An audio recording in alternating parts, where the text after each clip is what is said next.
In the history of humanity, few figures have stood as towering symbols of peace and compassion quite like Mahatma Gandhi and the 14th Dalai Lama, Tenzin Gyatso. These two leaders, though separated by geography and culture, are united by a shared belief in the power of non-violence to enact profound change. Gandhi's philosophy of ahimsa, non-violence, rooted in Indian spiritual traditions, became the bedrock of his fight against British colonialism, and it resonated deeply with people across the world. Likewise, the Dalai Lama, faced with the tragic invasion of his homeland, Tibet, chose the path of non-violence, drawing inspiration from Gandhi's life and teachings, even though the Dalai Lama was too young to have met Gandhi, after all. Gandhi was assassinated in 1948 when the Dalai Lama was only 13. The connection between their philosophies is undeniable. It is fascinating to think about what could have been if these two great souls had met. What might they have discussed? What wisdom might have been shared between these two minds? Despite the lack of a personal meeting, Gandhi's influence on the Dalai Lama has been profound, shaping his approach to leadership and nonviolent resistance. Their philosophies serve as a reminder that peace is not only possible but necessary in a world too often marred by violence and division. Let's build a world of love and understanding together. Hit that subscribe channel button and follow our journey. Nonviolence, a philosophy and way of life. For both Gandhi and the Dalai Lama, nonviolence wasn't simply a tactic for political resistance, it was a way of life. Nonviolence meant cultivating inner peace and extending that peace outward into the world. It wasn't just about avoiding physical harm to others, it was about fostering compassion, understanding, and love, even towards those who might wish harm upon you. As we delve deeper into their respective lives and movements, we'll explore how their philosophies of nonviolence have not only transformed political landscapes but also reshaped the way individuals think about conflict, justice, and the possibility of reconciliation. Why this relationship matters today. Why does this relationship between Gandhi and the Dalai Lama matter so much today? In a world still fraught with violence, war, and division, the principles they both stood for are more relevant than ever. Nonviolence, compassion, and dialogue, these are values the world desperately needs.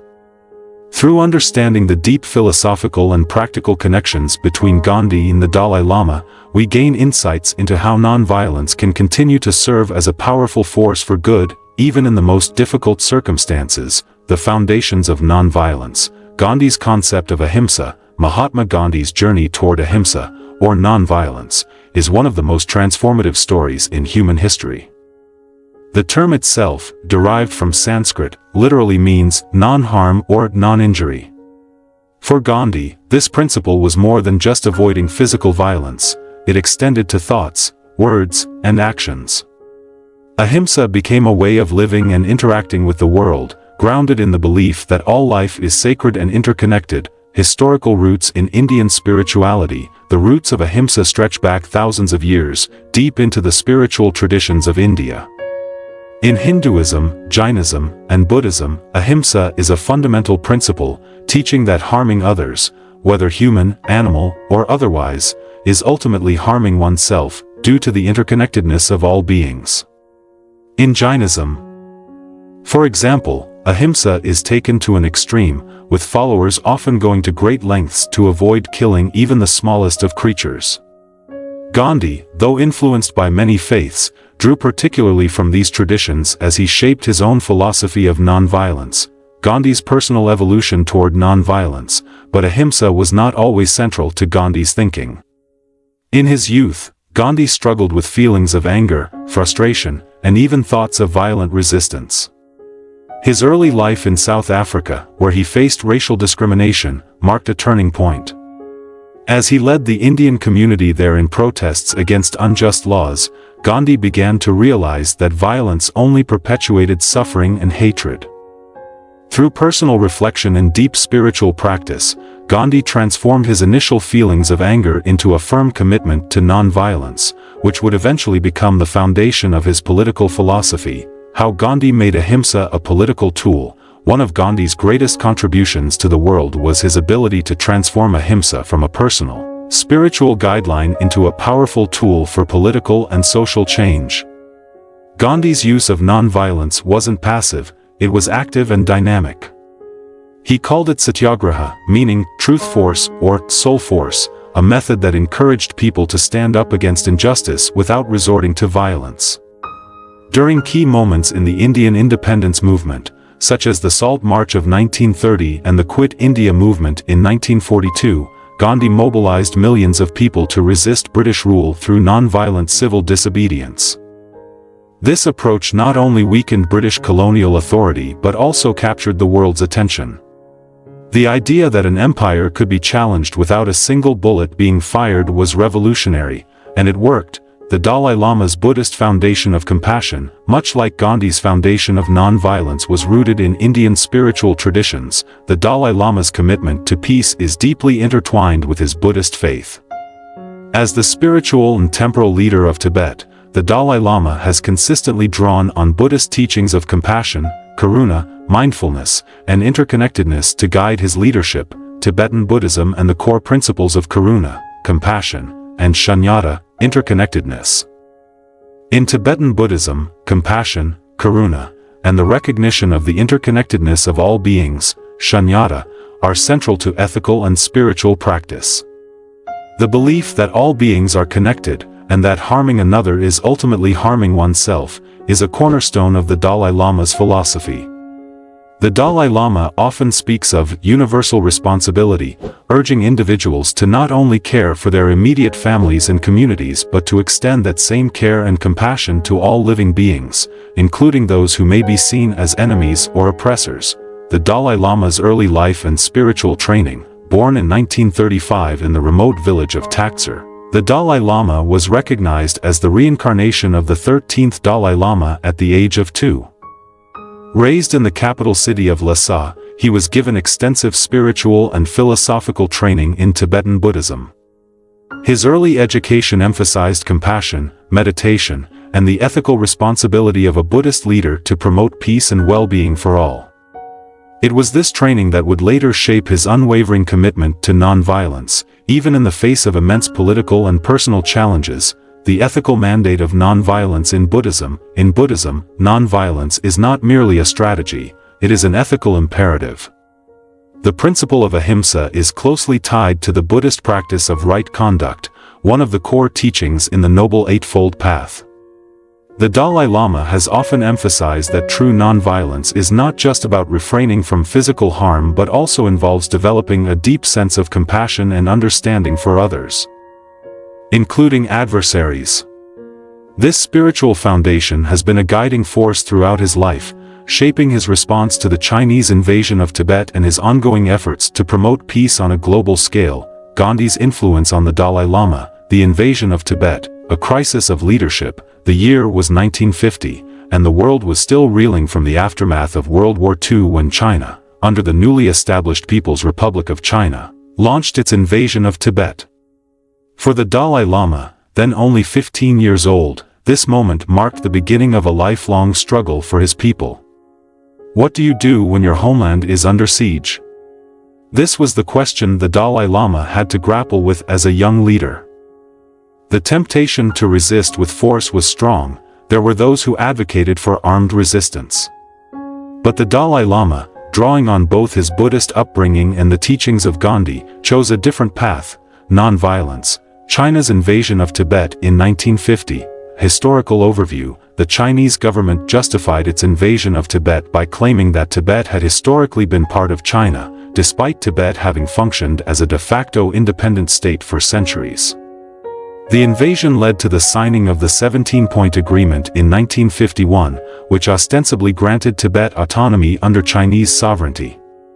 However, as the Chinese government gradually tightened its control over the region, the Dalai Lama and his advisors realized that Tibet's autonomy was being eroded. The situation came to a head in 1959 when the Tibetan people, fed up with Chinese repression, launched a failed uprising, forcing the Dalai Lama to flee to India, where he has lived in exile ever since. The Dalai Lama's early struggles and the temptation of violence. In the early years of the Chinese occupation, The Dalai Lama faced intense pressure from factions within Tibet who believed that armed resistance was the only way to preserve Tibetan independence. Many Tibetan warriors were ready to fight for their homeland, and there was even covert support from foreign powers. The Dalai Lama's decision to reject violence was not an easy one. Can you imagine the weight of that choice?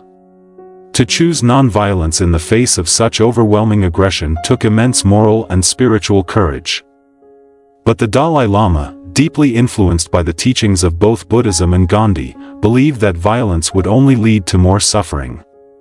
Instead, he advocated for peaceful resistance, even as the situation in Tibet grew more dire. Why non-violence wasn't the obvious choice? It's important to recognize that non-violence was not the obvious or easy choice for the Dalai Lama. The Tibetan people were facing extreme repression, their culture was under attack, monasteries were being destroyed, and thousands were being imprisoned or killed. In such circumstances, the instinct to fight back with force is strong. But the Dalai Lama, looking to Gandhi's example, chose to respond with peace. He believed that true victory could not be achieved through violence and that the only way to secure lasting peace for Tibet was through compassion and dialogue. Gandhi's philosophy in action, the middle way approach. When we think about non-violent resistance, Gandhi's name immediately comes to mind. But how many people know that the Dalai Lama also crafted his own approach to non-violent resistance? It's called the middle way approach, and it's a brilliant, compassionate, and deeply philosophical strategy for navigating the Tibet-China conflict. The middle way, striving for autonomy instead of independence. The middle way approach is about compromise, a peaceful solution that seeks genuine autonomy for Tibet within the framework of the Chinese constitution. Instead of pushing for full independence, a stance that could easily lead to violent conflict, the Dalai Lama chose to walk a middle path. He proposed a solution that would allow Tibetans to preserve their culture, religion, and way of life while remaining under Chinese sovereignty. Can you imagine the immense pressure he faced in making that decision? Many Tibetans, especially those living in exile, were furious. They believed that the Dalai Lama was giving up too much by not demanding full independence.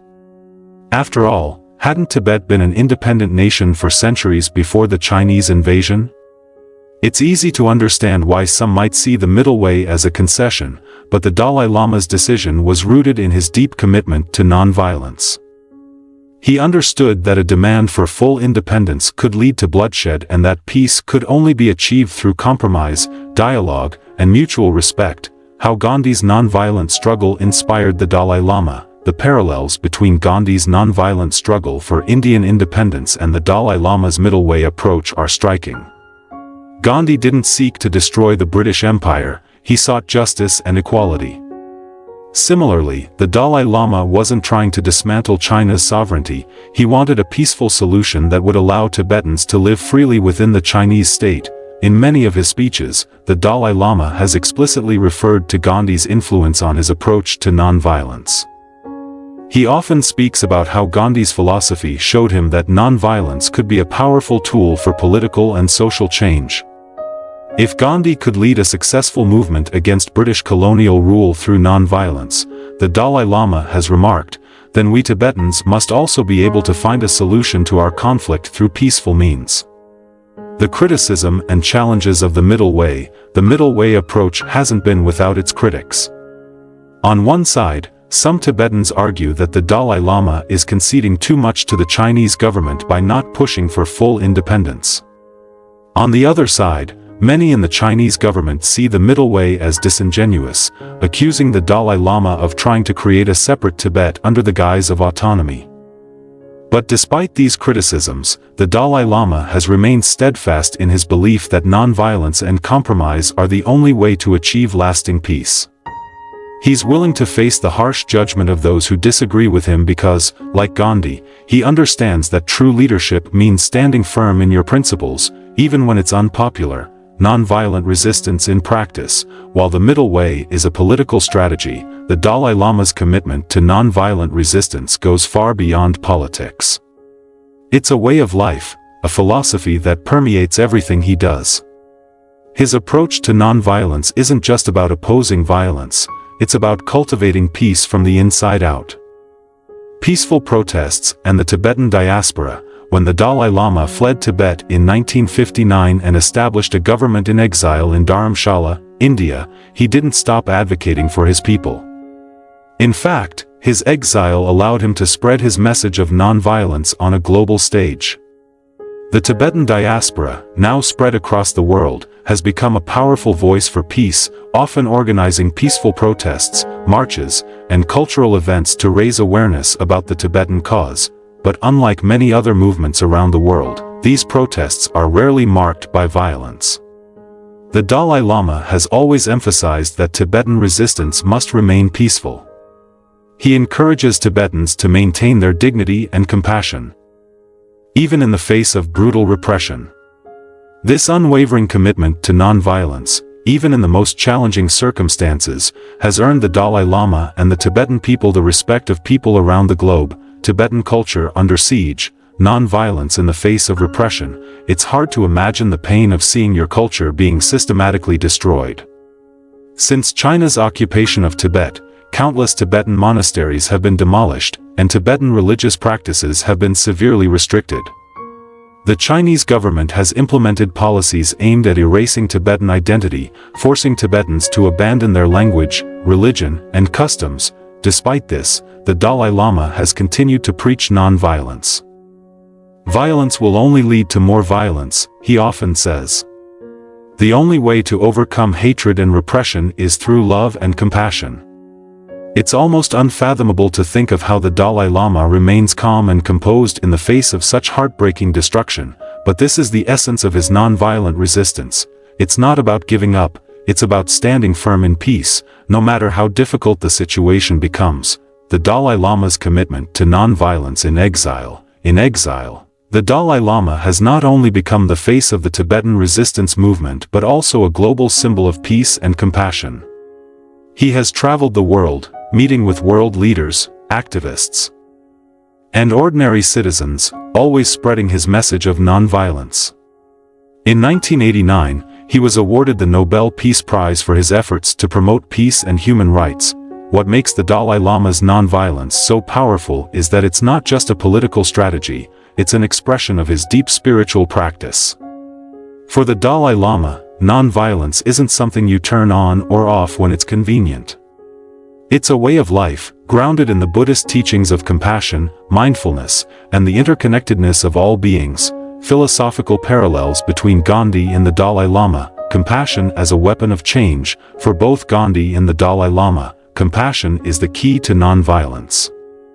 While many people think of non-violence as simply the absence of violence, Gandhi and the Dalai Lama both understood that true non-violence requires a deep sense of compassion, not just for friends and family, but for enemies as well.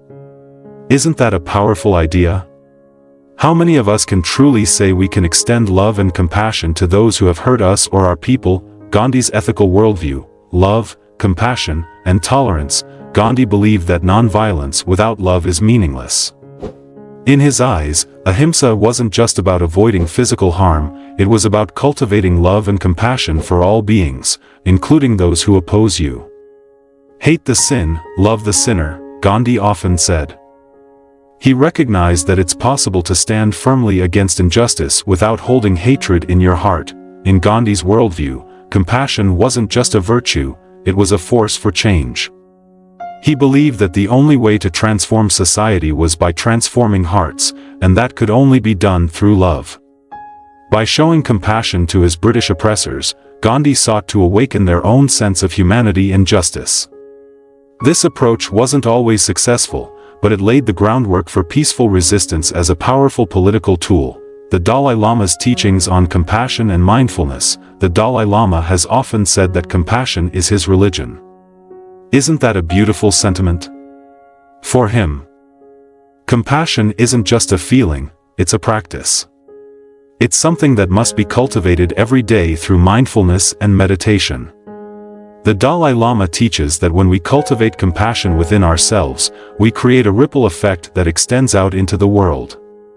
Compassion softens the heart and opens the mind, allowing us to respond to conflict with understanding instead of anger. But the Dalai Lama doesn't just preach compassion, he lives it. His life is a testament to the power of compassion in action. Even in the face of the Chinese government's brutal repression of Tibet, the Dalai Lama has never spoken a harsh word about the Chinese people.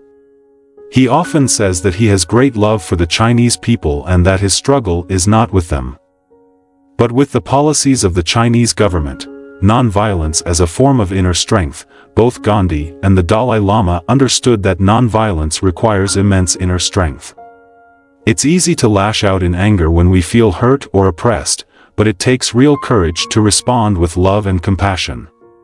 In this way, non-violence isn't about weakness or passivity, it's about harnessing an inner power that allows us to rise above our immediate emotions and act in alignment with our highest values. Gandhi often spoke about the importance of inner discipline in the practice of non-violence. He believed that in order to be non-violent in the world, one must first cultivate non-violence within oneself. The Dalai Lama echoes this sentiment, teaching that true peace can only be achieved through inner peace. If we want to create a more peaceful world, we must first create peace within our own hearts. The role of religion in their non-violent philosophies, Gandhi's multi-faith approach and his dialogue with other religions. Gandhi's spiritual journey was unique in that he didn't limit himself to one religious tradition. Although he was born into a Hindu family, Gandhi studied and drew inspiration from many religions, including Christianity, Islam, and Jainism. He saw the core teachings of all religions as essentially the same: love, compassion, and non-violence. This open-minded approach allowed Gandhi to build bridges between different religious communities, especially in a country as diverse as India. Gandhi's multi-faith approach wasn't always accepted by everyone.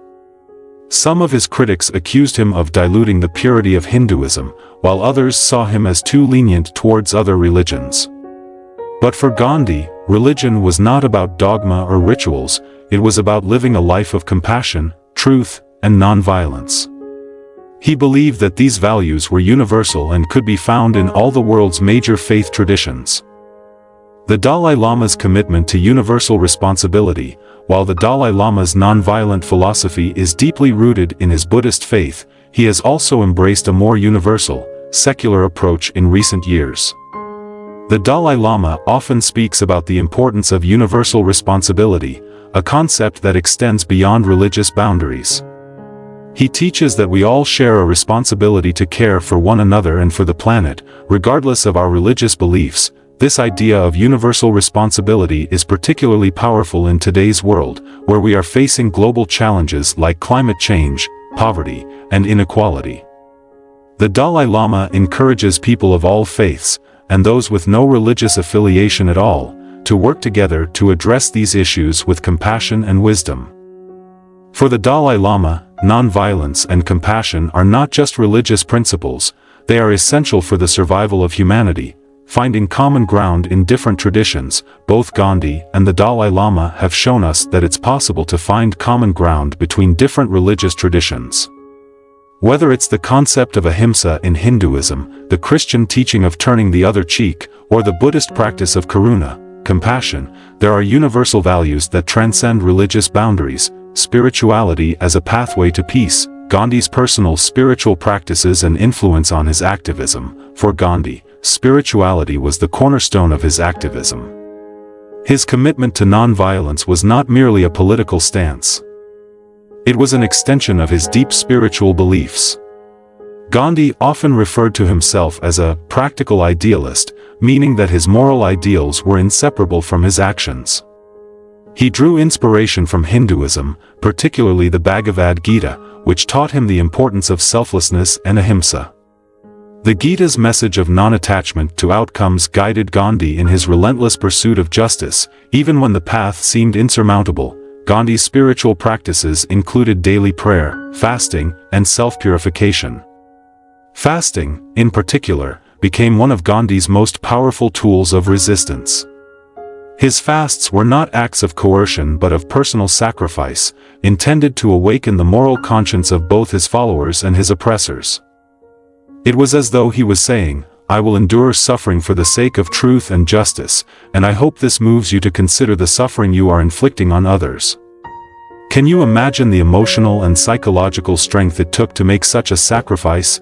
In this way, Gandhi's spirituality was not just about personal enlightenment, it was about transforming society. His activism was rooted in the belief that true social change could only come from individuals who had purified their minds and spirits. By engaging in non-violence, Gandhi hoped to awaken a deeper sense of humanity in everyone he encountered, whether friend or foe. The Dalai Lama's integration of Buddhist meditation and mindfulness in daily life. The Dalai Lama's life is similarly infused with spiritual practice, but in his case, it's through the lens of Tibetan Buddhism. Meditation and mindfulness are central to the Dalai Lama's daily life and to his approach to leadership.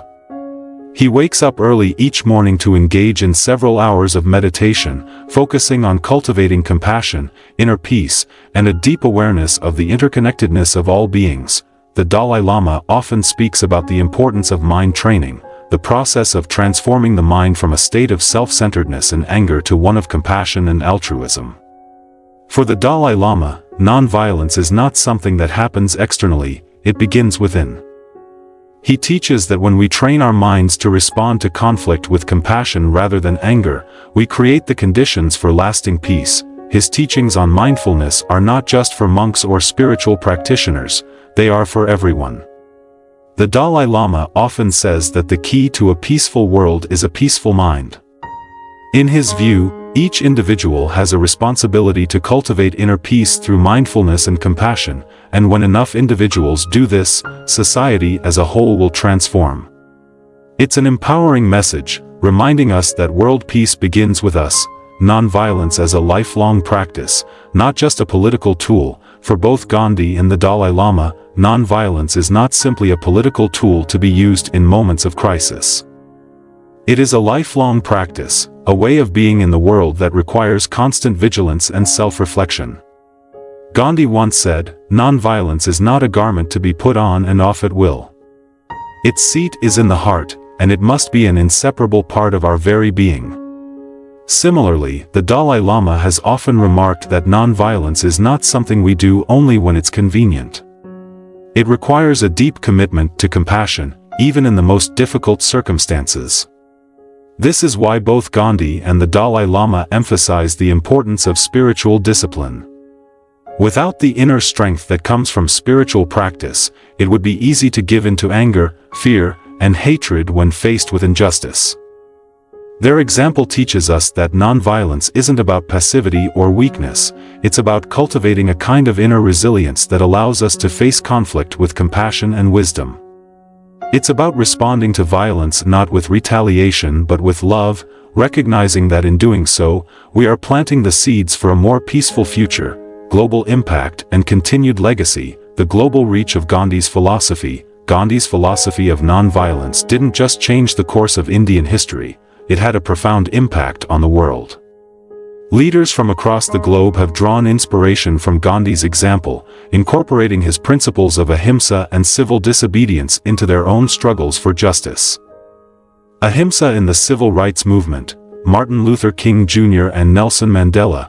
One of the most notable figures influenced by Gandhi was Dr. Martin Luther King Jr., the leader of the American civil rights movement.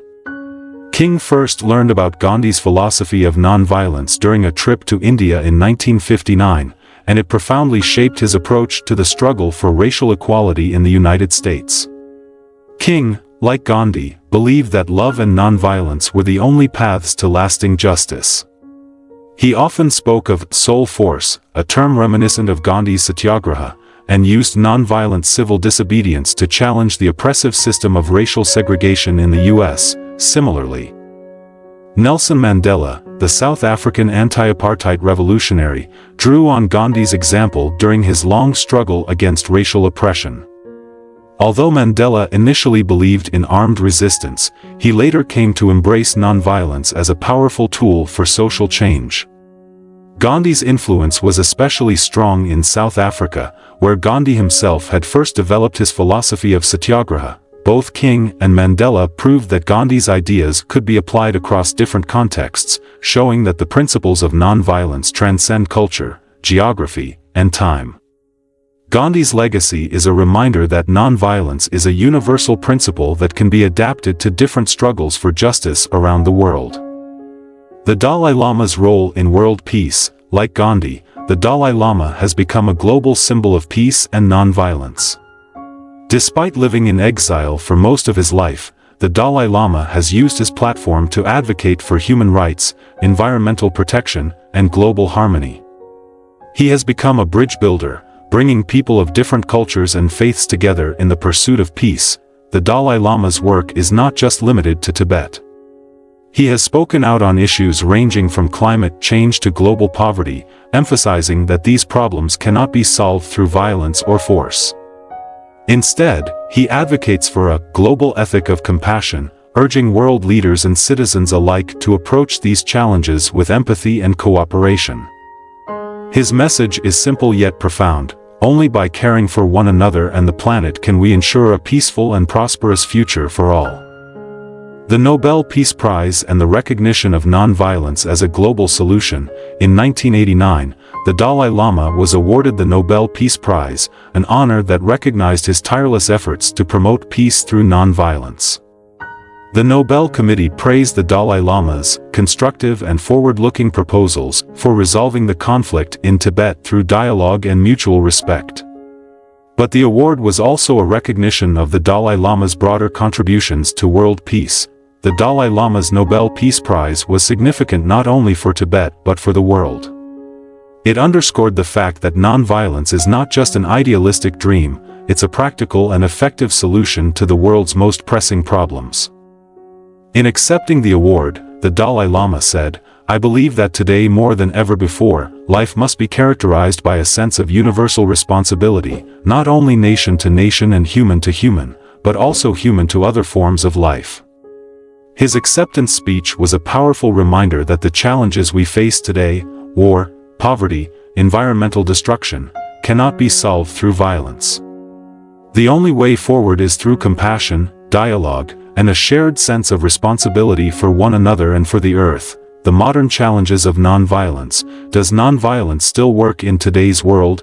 In an age where violence seems to dominate the headlines, many people question whether non-violence is still a viable strategy for addressing global conflicts. Can non-violence really stand up to the kinds of brutality and repression we see in places like Syria, Myanmar, or Ukraine? These are important questions, and the answers are not simple. Gandhi and the Dalai Lama both believe that non-violence is the only true path to lasting peace.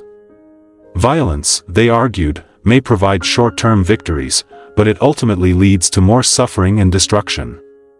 Gandhi once said, "An eye for an eye makes the whole world blind," and the Dalai Lama has echoed this sentiment, often reminding people that violence begets more violence.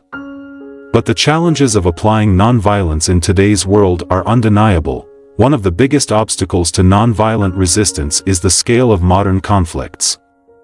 Gandhi's and King's movements were relatively contained within specific nations and were primarily directed at oppressive governments. But today, conflicts often involve multiple actors, governments, rebel groups, international coalitions, and are fueled by deep-rooted issues like sectarianism, terrorism, and the global arms trade.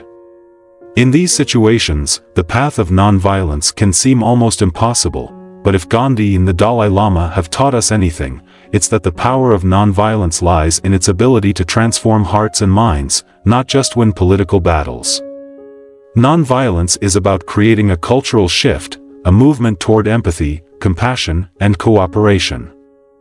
It may take time, but both leaders have shown us that this shift is not only possible but necessary for the survival of humanity.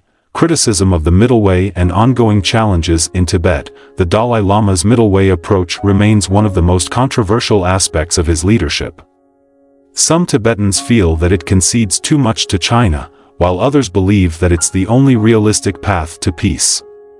The Chinese government continues to view the Dalai Lama as a threat, accusing him of seeking to undermine China's sovereignty. This tension has made it difficult to achieve any significant progress on the Tibet issue, but despite these challenges, the Dalai Lama remains committed to his approach.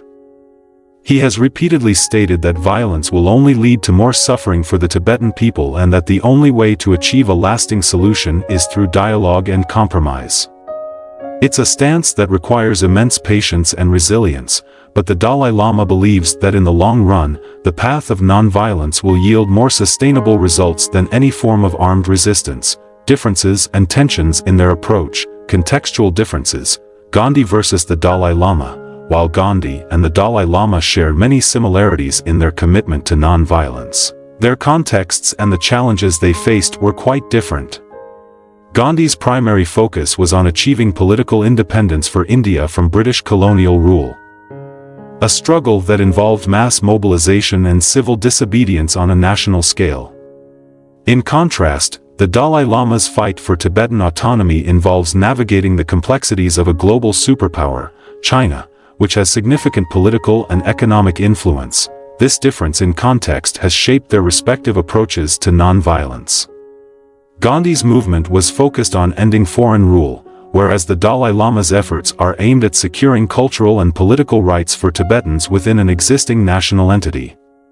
This makes the Dalai Lama's mission more nuanced and arguably more difficult, as it requires balancing the desire for self-determination with the reality of China's sovereignty over Tibet.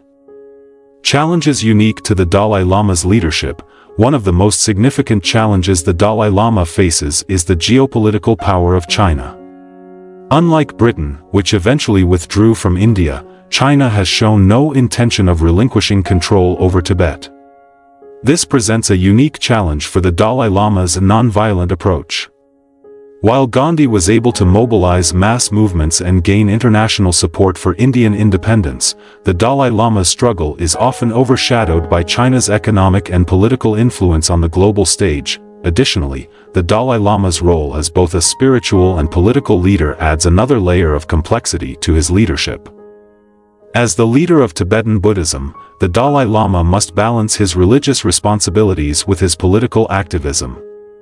This dual role has made him a target for the Chinese government, which has accused him of using his spiritual influence to promote separatism. The future of the Tibetan movement without the Dalai Lama. Another challenge facing the Tibetan movement is the question of what will happen when the Dalai Lama is no longer around to lead it.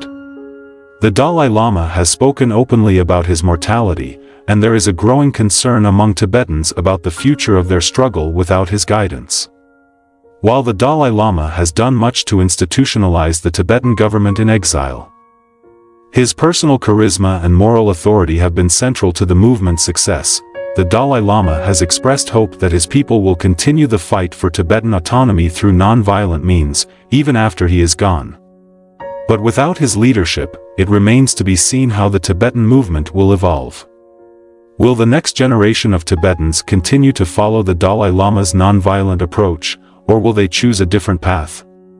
Only time will tell. Conclusion. The shared legacy of two giants. The shared legacy of two giants, Gandhi and the Dalai Lama. As we reflect on the lives and legacies of Mahatma Gandhi and the Dalai Lama, it's clear that these two figures have left an indelible mark on the world. Their commitment to non-violence, compassion, and dialogue has inspired countless people across the globe. Though they faced different challenges in different contexts, their shared belief in the power of non-violence has united them in the eyes of history. Non-violence, still relevant, still powerful, in a world that often seems consumed by violence and division. Gandhi and the Dalai Lama remind us that there is another way. Non-violence is not just a political strategy, it's a way of being. It's about cultivating compassion, understanding, and inner peace, even in the face of conflict and oppression. Their legacies continue to inspire movements for peace and justice around the world.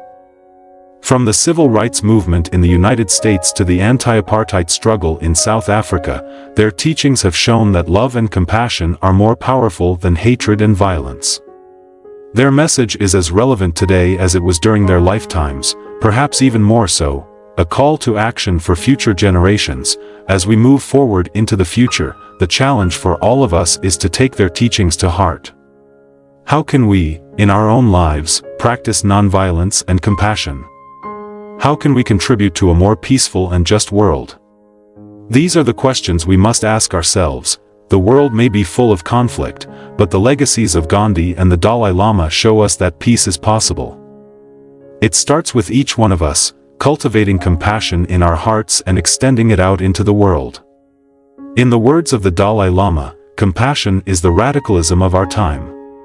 Let us all rise to that challenge and carry forward the shared legacy of these two giants.